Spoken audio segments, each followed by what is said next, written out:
Jadi kesetaraan gender itu bukan solusi bagi kita umat Islam. Bahkan bagi Barat sendiri, kesetaraan gender untuk mengeluarkan wanita bagi mereka pun bukan sebuah solusi. Kenapa bukan sebuah solusi? Karena sesungguhnya kesetaraan gender itu jenis kelamin laki-laki dengan perempuan disetarakan, sesungguhnya lahir dari tafsir kebencian. Jadi kebencian, benci menengok laki-laki berlebih. Jadi tafsir kebencian. Kenapa bisa begitu? Karena konsep kesetaraan gender ini lahir dari pandangan buruk orang-orang Barat terhadap wanita, di mana seperti yang ditulis oleh saudara kawan kita Samsudin Arif dalam bukunya Menyikapi Feminisme dan Isu Gender. Jadi sebetulnya mereka itu adalah karena lahir dari akibat kebencian. Seperti buku yang ditulis oleh John Mary Ellman tentang Thinking About Women yang terbit pada tahun 1968 di New York. Dia mengungkapkan pelecehan-pelecehan orang Barat sejak zaman dahulu terhadap mereka. Bahkan gereja pun menuding perempuan sebagai makhluk pembawa sial. Gereja, jadi ajaran gereja itu memunculkan tafsiran bahwasanya perempuan itu adalah pembawa sial. Kenapa pembawa sial? Yang membuat manusia atau Adam keluar dari surga itu adalah gara-gara perempuan, istrinya. Nah, dan perempuan juga membawa malapetaka. Nah, akhirnya hal yang demikian itu membuat wanita terus digencet sehingga memunculkan sebuah reaksi. Reaksi daripada kebencian ini. Jadi reaksi itu penafsiran kaum perempuan di Barat terhadap apa? Terhadap perilaku kaum laki-laki. Bahkan dalam sebuah wawancara pun disebutkan Perdana Menteri Australia yang perempuan sebelum Tony Abbott ini yang periode kemarin itu pun pernah mendapat perilaku pelecehan seksual. Perdana Menteri. Itulah gaya Barat. Jadi memang kehidupannya itu sudah kehidupan seperti yang diterangkan tadi, bahwa perempuan itu adalah barang, bukan manusia. Bagaimana nilai ekonomisnya dieksploitasi, kalau sudah tidak ada nilai ekonomisnya dibuang, dimasukkan ke panti-panti jompo. Nah, baik. Jadi kebencian yang seperti tadi lalu direspon secara ekstrim oleh perempuan-perempuan yang ada di Barat, seperti ada di sini disebutkan Helen Brand dari Prancis, ada Clara Zetkin dari Jerman, Anna Kuliskov dari Italia, dan lain-lain. Semuanya menginginkan agar primnya sama, bahwa wanita itu harus bebas dari laki-laki. Ini yang sebetulnya yang paling dahsyat tuh, wanita harus bebas dari laki-laki. Jadi sebuah makhluk lain. Artinya sebebas-bebasnya Maka di situ bahkan yang lebih tegas lagi oleh mantan capres calon presiden Amerika Serikat Pat Robertson mengatakan wanita harus sanggup apa? Sanggup tidak mau menyusui. Nah ini apa efek-efek daripada gender itu, wanita supaya sanggup tidak menyusui, kemudian lagi wanita agar sanggup meninggalkan suami, membunuh anak-anaknya, ada tak perlu lagi beranak gitu kan. Kemudian bila perlu wanita sebagaimana laki-laki bisa juga melakukan hubungan seks bebas, wanita pun mesti bisa. Bahkan kalau bisa memuaskan nafsunya dengan sesama perempuan, kenapa harus dengan laki-laki? Musuh. Hah? Laki-laki musuh. Laki-laki itu betul-betul jadikan musuh dalam kehidupannya. Inilah dampak daripada pada gender. Ada gender itu lahir dari respon trauma. Ini kata kuncinya sebetulnya. Kenapa gender itu lahir? Karena respon perempuan trauma. Trauma masa lalu. Nah, kemudian lari ke kita, ke Indonesia. Jadi di kalangan aktivis feminis Indonesia itu kemudian berupaya untuk melahirkan tafsir-tafsir gender seperti apa namanya, tafsir iddah, karena iddah itu kan itu menzalimi perempuan. Masa laki-laki tidak ada iddahnya, selesai cerai langsung bisa menikah besok pagi, bahkan hari itu juga perempuan harus iddah dulu, itu kan menzalimi katanya. Kemudian menyangkut talak, kenapa talak itu hak laki-laki saja? Nanti diperpanjang oleh Ustaz Somad nanti. Kemudian menyangkut masalah selain waris. Jadi waris itu kenapa laki-laki dapat 2, perempuan 1? Dulu ada tahun 90-an oleh Pak Munawir Sajali itu reaktualisasi itu untuk apa namanya merubah hukum waris, di mana beliau mengatakan di daerah kami, katanya di Solo, yang bekerja itu perempuan, laki-laki itu cuma di rumah saja. Kenapa kemudian yang bekerja cuma dapat 2, setengah, laki-laki 1? Jadi apa namanya kasuistik, per kasus lalu diglobalkan. Ini yang menjadi problem yang cukup dahsyat. Ya, kasus. Kemudian lagi, jadi para feminis Indonesia ini menafsirkan ayat-ayat Quran itu, berusaha mau membongkar penafsiran yang ada atas dasar rasa curiga. Karena semua ulama tafsir, bukan mayoritas, hampir seluruhnya itu laki-laki. Ini jangan-jangan dia menafsirkan tentang keperempuan dalam Al-Quran itu adalah bias semuanya. Maka perlu kita bongkar balik, katakan, menimbulkan, kita buat penafsiran baru. Di antara tokoh yang paling kuat itu Dr. Siti Musda Mulia. Ini beliau ini di Depak dasarnya, UIN Ciputat. Jadi nanti lawan-lawannya Ustaz Somad itu lah sama-sama UIN sana. Ya. Jadi di UIN Ciputat. Jadi beliau mengatakan bahwasanya ayat Al-Qur'an itu karena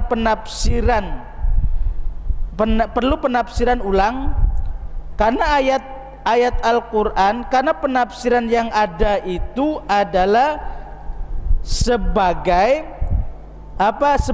konspirasi ulama. Jadi penafsiran yang ada dalam Quran itu konspirasi ulama yang berjenis kelamin laki-laki, sehingga semua penafsiran tentang wanita sebagai pihak yang berada di bawah laki-laki. Di situ sebutkan perempuan tuh di kelas 2 terus. Ini karena laki-laki yang menafsirkan. Jadi berusaha melahirkan penafsiran baru agar laki-laki dengan perempuan itu sama. Nah. Jadi ini ideologi kecurigaan. Jadi intinya ideologi kecurigaan yang dibangun oleh siapa? Oleh para aktivis feminis gender. Kemudian penafsiran ideologi kecurigaan itu melampaui batasnya, melampaui batas-batas kodrat kemanusiaan, sehingga dalam tulisan Bu Musda Mulia itu dalam Islam agama rahmat bagi alam semesta menyebutkan lesbian tahu kan?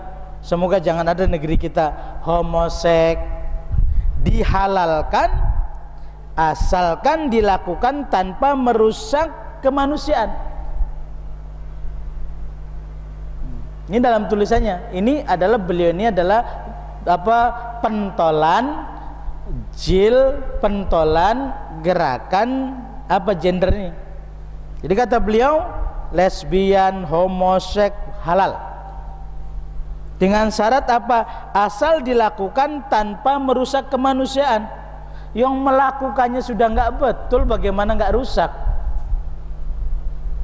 Kan satu hal. Ini dalam kemudian kepuasan biologis kenapa harus dengan laki-laki jika dengan sesama perempuan boleh diperoleh? Artinya membolehkan lesbi. Apalagi laki-laki itu cenderung merendahkan wanita. Ini wanita semua, inilah kemudian semua frame pemikiran yang ada dalam gender, kesetaraan gender di Indonesia itu semua diadopsi dari masyarakat barat dalam tradisi yang berbeda, yang tidak dijumpai di negeri kita, dan mereka itu dasarnya kecurigaan tadi. Baik, kemudian yang kedua, kalau kita tengok, yaitu ditengok seperti LSM yang dibiayai oleh Yayasan Ford, seperti Yayasan USAID, ada AUSAID.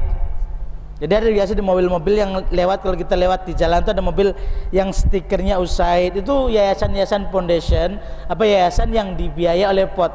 Mereka itu isu yang diangkat semuanya tentang gender. Semuanya. Jadi sama semuanya. Sementara gara-gara gender di masyarakat barat disebutkan di sini bahwasanya akibat daripada gender, apa yang terjadi, dampak dari kesetaraan gender di barat, rusak tatanan hidup. Rusak tatanan hidup. Jadi saya diceritakan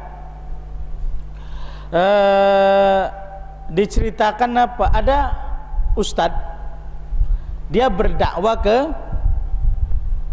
ke daerah Eropa, saya lupa daerahnya. Jadi pagi itu kalau kita di Masjid Agung itu jogging. Pagi itu jogging. Jadi sedang jogging, tiba-tiba tanaman pagar yang di tepi untuk pagar taman itu kok bergerak-gerak. Jadi dia dekati. Ketika dia dekati, rupanya ditengok, Masya Allah, pemuda dan pemudi sedang melakukan hubungan. Karena ditengok, akhirnya dia tidak terima karena terganggu. Akhirnya dilaporkan ke polisi. Dia yang masuk penjara. Nah, coba bayangkan itu gara-gara kesetaraan gender sampai seperti itu, hancur. Kemudian angka perceraian meningkat, bukan main, dahsyat di Eropa. Kemudian muncullah single parent di mana-mana meroket. Kemudian broken home menjamur. Ada yang muncul di Eropa sekarang tuh budaya incest ya, yaitu seks antar keluarga. Jadi ibu memuaskan nafsunya kepada anaknya, kakaknya juga melakukan hubungan seks dengan adiknya, seperti begitu. Udah nggak jelas lagi nasab. Nggak jelas lagi nasab. Jadi ketika, jangankan jauh-jauh, yang pendek saja, ketika Mahkamah Konstitusi memutuskan anak hubungan biologis disamakan dengan anak nikah, anak yang nikah sah, itu kan ada gugatan siapa, Macica, istri simpanan almarhum Murdiono. Ya, Murdiono. Jadi menggugat anaknya supaya punya akte kelahiran bin Murdiono. Jadi diterima. Jadi ketika kami mengikuti seminar di Pengadilan Tinggi, di situ ada yang diundang dari Mahkamah Agung.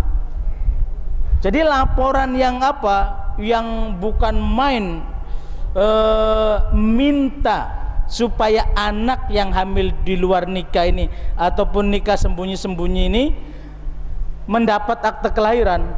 Yang paling tinggi kasusnya di Dumai dan di Batam. Jadi dari mana mereka eksodus dari TKI tadi. TKI dari Malaysia, ya entah namanya nikah apa, nikah kambing atau nikah kebo, nggak tahu. Jadi mereka punya anak. Anak ini sekolah harus punya akte segala macamnya. Nah, akhirnya apa? Ketika mendapat legal seperti itu dibolehkan, eksoduslah, sanggup membayar berapapun. Akhirnya Pengadilan Tinggi Dumai, Pengadilan agama yang di Batam pun kebingungan menangani seperti ini. Dan itu pun sampai sekarang nggak selesai. Jadi karena kasusnya banyak terjadi, di Indonesia sudah punya suami, di Indonesia sudah punya istri, sama-sama menjadi TKW.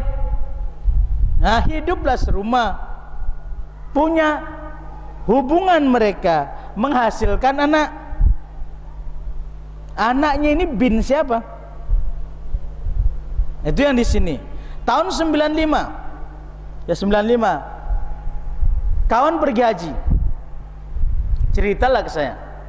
Jadi ada seorang Madura tinggal di Arab Saudi, itu punya istrinya 7. Jadi ditanya kenapa istrinya sampai 7, TKW lari ditampung, mana yang cantik dikawini. Yang tidak cantik di rumah dia itu ada kamar ukurannya 4 kali 4 meter. Batas tengahnya cuma kain saja, sebelah sini TKW yang lari perempuan, sebelah sini TKI yang lari laki-laki. Tiap hari di situ. Kira-kira apa yang dilakukan? Dahsyat sebetulnya. Ini menyangkut masalah apa? Bab nasabnya dalam Islam itu betul-betul menjadi perhatian khusus. Di sini sampai apa? Perceraian meroket, kemudian seks antar keluarga bermunculan, depresi, bahkan perempuan stres pun meningkat. Ini kenapa? Gara-gara kesetaraan gender. Kesetaraan gender. Jadi sangat dahsyat. Ini baru fenomena sosial. Bagaimana cara menangani secara Islam, nanti Ustaz Somad yang akan cerita. Jadi kesimpulannya, pertama, Islam sudah mengatur gender itu secara melihat gender itu dari sisi kodrat dan biologisnya ditengok. Kemudian yang kedua, yang lebih dahsyat lagi di sini adalah tentang kesetaraan gender itu.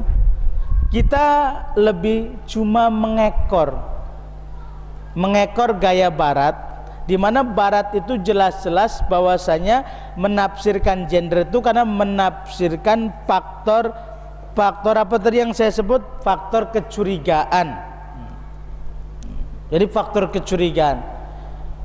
Kemudian yang ketiga yang lebih dahsyat lagi, sesungguhnya gender itu, kesetaraan gender itu bukan sebuah penyelesaian atas apapun juga namanya. Islam sudah mengatur yang nanti akan diterangkan oleh Ustaz Somad nanti bagaimana Islam mengatur tentang kesetaraan gender. Jadi apapun dalam Islam itu sebetulnya bukan kesetaraan, tapi pembagian tugas. Wanita ada tugasnya, laki-laki pun punya tugasnya. Saya kira demikian dulu. Wallahu a'lam bishawab. Sebenarnya apa tujuan akhir dari kaum feminis liberalis yang kita ini mengangkat kesetaraan gender ini? Bahkan di Indonesia pun digembar-gemborkan di kampanye-kampanye kesetaraan gender ini. Baik. Jadi tujuan? Apa sebutnya tujuan? Jadi yang lebih aneh, ini lebih aneh sebetulnya sebelum ke tujuan itu. Jadi banyak yang di kampus itu ada namanya Forum Studi Wanita PSW. Di seluruh kampus UIN, di seluruh kampus-kampus sudah ada 179 kampus yang punya forum studi wanita.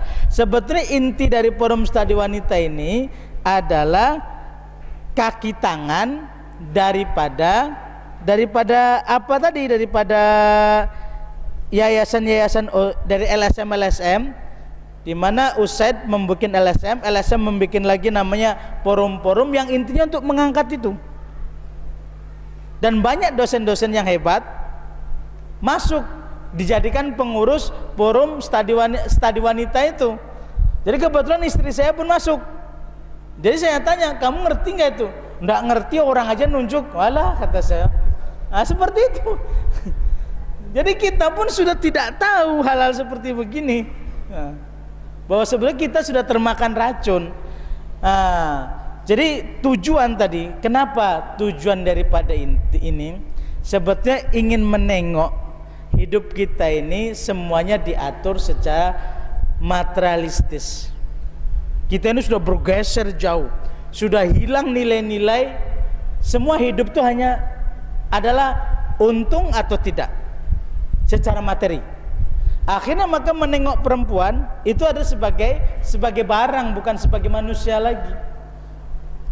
Nah, kita pun ingin dibentuk seperti itu. Seperti itu. Maka ketika kita menengok tentang tanda-tanda kiamat itu, kadang-kadang sampai termenung. Kalau tentang tanda-tanda kecil akan datang kiamat, di antara salah satunya itu manusia di situ, perempuan itu berbaju. Perempuan itu berbaju, tapi sebetulnya dia telanjang. Karena jarangnya kainnya, karena ketatnya segala macam, apalagi yang betul-betul telanjang. Kadang-kadang dengan cara seperti itu yang buat penasaran. Kalau telanjang bulat betul-betul nggak akan penasaran, cukup itu orang gila. Tapi kalau bajunya ketat, apa ya di dalamnya? Nah itu kata setan, hayu dicari referensi yang lain. Dibukalah YouTube yang menyangkut Suparno. Akhirnya kemana-mana. Jadi pada intinya di sini tujuannya menghancurkan. Disitulah orang Barat menghancurkan kita secara pelan-pelan. Maka buat saudara-saudara kita, jadi di mana-mana ketika saya cerita tentang tanda-tanda kiamat, kalau dalam pengajian-pengajian itu semuanya tertunduk, tidak ada yang berani bertanya gitu. Kenapa? Karena memang sudah tanpa kita sadari, rupanya kita masuk ke dalam gelombang itu, gelombang mempercepat proses kiamat gitu. Karena masuk bagian dari tanda-tandanya. Ini yang seringkali akhirnya tidak berani menanya itu. Nah, itulah. Jadi maka kembali, jadi ketika tujuannya satu, merusak kita. Merusak kita. Itu saja mudah. Saya kira itu jawabannya yang paling ringan. Oke.